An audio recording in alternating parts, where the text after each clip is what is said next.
రప్పా రప్పా నరుకుతాం, రప్పా రప్పా నరుకుతాం, రప్పా నప్పా నరుకుతాం అంటూ చివరికి జగన్మోహన్ రెడ్డి బర్త్డే రోజున మేకల్ని, గొర్రెల్ని రప్పా రప్పా ఒక్క ఏటుతో నరికి బహిరంగ ప్రదేశాలలో రక్తాభిషేకాలు చేసినటువంటి వాళ్ళందరినీ కూడా పోలీసులు ఈరోజు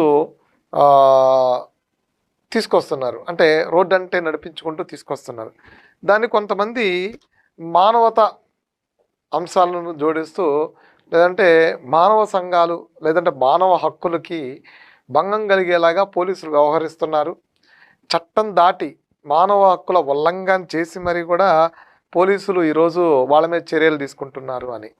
సమాజంలో బ్రతికేటువంటి సామాన్య వ్యక్తుల పట్ల దుర్మార్గంగా ప్రవర్తిస్తున్నప్పుడు ఇలాంటి అంటే వాళ్ళని గౌరవంగా జీబుల్లో ఎక్కించుకుని రాచమర్యాదలతో తీసుకెళ్ళి